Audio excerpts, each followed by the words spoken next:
We just got confirmation of something we probably already knew. It looks like the current administration really was trying to kill almost all of crypto through the SEC.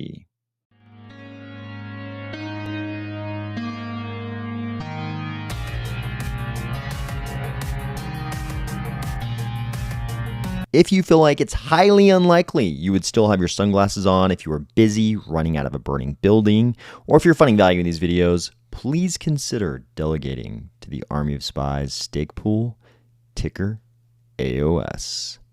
Well, here it is, guys. Brian Armstrong has told the Financial Times that the SEC requested that Coinbase halt trading of every single crypto asset except Bitcoin. This request would have meant the end of the crypto industry in the US, according to Coinbase CEO Brian Armstrong. And I agree with him. If you shut down Coinbase trading of every single thing except Bitcoin, you're going to see some market impacts. So this is something that the SEC is not necessarily going to agree with. Understand, we're just talking about Brian Armstrong's characterization of this. But at this point, who do you trust, Brian Armstrong or Gary Gensler? I think I know which side of that equation I'm on. He said, they came back to us and they said, we believe every asset other than Bitcoin is a security. And we said, well, how are you coming to that conclusion? Because that is not our interpretation of the law. And they said, we're not going to explain it to you. You need to delist every asset other than Bitcoin. This is convincing to me. He goes on, we really didn't have a choice at that point. Delisting every asset other than Bitcoin, which, by the way, is not what the law says, would have essentially meant the end of the crypto industry in the US.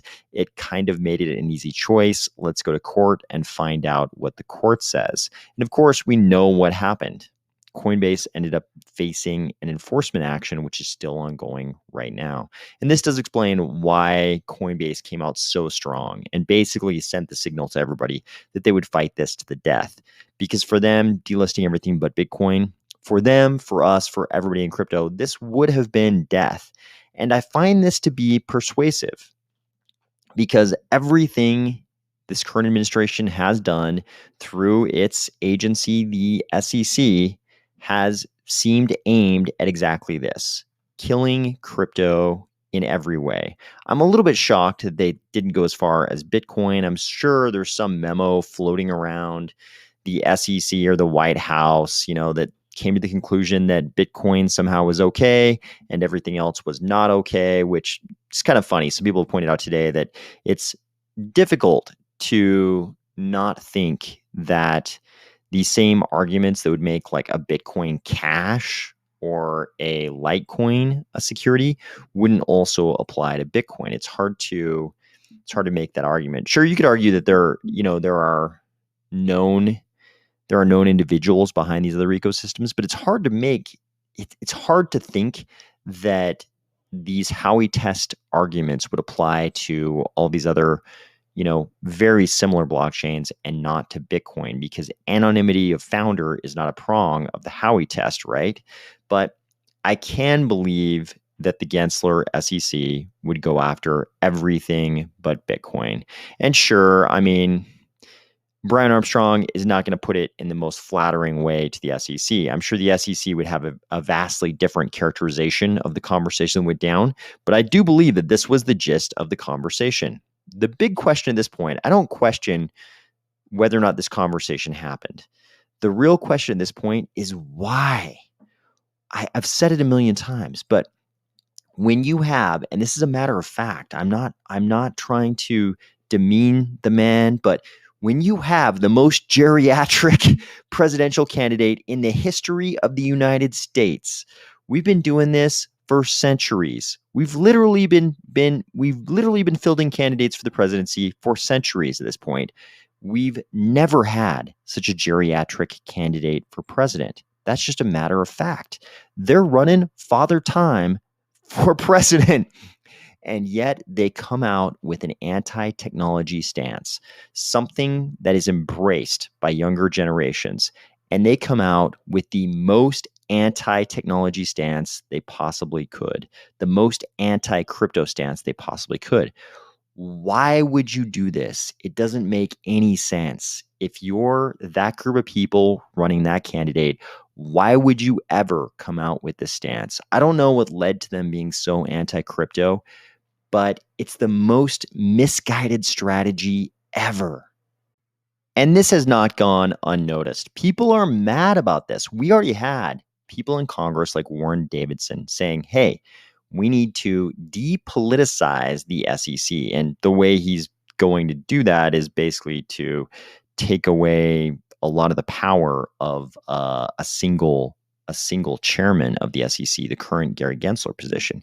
So we're seeing posts like this. These allegations, if true, Warren Davidson, would provide the smoking gun to show why your SEC Depoliticization Act is needed. Why? If true, it shows this SEC's intent to violate both of its core missions, ensure investors have enough accurate information to make decisions, and to maintain fair and orderly markets. Let's start with the latter. Had Coinbase acquiesced, the latter would be to maintain fair and orderly markets. Had Coinbase acquiesced under SEC pressure, all U.S. investors would have been forced to panic sell, which they, meaning the SEC, clearly knew. I think that's a fair conclusion to come to. Not only would it have been not been orderly, it would not have been orderly, but would have resulted in massive losses and a huge buying opportunity for foreign investors, including hedge funds domiciled offshore. As U.S. crypto investors skew toward less wealthy and more minority investors than equities, in addition to being a clear, willful violation of the SEC mandate, it should outrage progressives. And then he puts in here a notice to Richie Torres, who is very pro-crypto, an incredible advocate for crypto, and maybe one of the most well-spoken advocates, one of the best speakers. Richie Torres, Richie Torres might be the best speaker in all of Congress, period. But he is definitely a very, very good advocate, very good speaker on behalf of crypto. This poster says, as for protecting investors through accurate disclosures, forcing all tokens to register, even with no action relief, would be catastrophic. There is no place to disclose token economics, non-equity debt obligations, or supply schedules, meaning those newly registered tokens could be rug pulls waiting to happen, but with the imprimatur of SEC compliance to attract investors. Please investigate. But of course, like I said, the SEC is going to disagree with that characterization of any conversations like that. The article later on says the SEC said its enforcement division did not make formal requests for companies to delist crypto assets. Notice they said formal requests. This is like me saying, hey, I didn't go over and formally threaten to punch my neighbor. I just sort of held my fist up and made the action of me punching him in the face. In the course of an investigation, the staff may share its own view as to what conduct may raise questions for the commission under the securities laws. Crypto lawyers were also highly unimpressed by the SEC's logic here. This poster says, perhaps an analogy will help clarify. This is akin to FBI field office agents telling the target, you're engaged in criminal conduct and you can bet we are going to push for your indictment. And the broader Justice Department, you're probably aware the FBI is a part of the Justice Department, the broader Justice Department saying, oh, well, that isn't the official view of federal law enforcement, so we can't be held to that position. What is the target supposed to think? It's a bad joke. The effect of this rhetorical sleight of hand is to jerk people around and then play innocent about what the agency is doing. It's obvious, but largely ignored. For the record, the DOJ and its divisions don't get away with such nonsense. Such bait and switch is really a creature of administrative agency civil enforcement. In Cardano news, you should be aware we're now talking about Mithril on MainNet.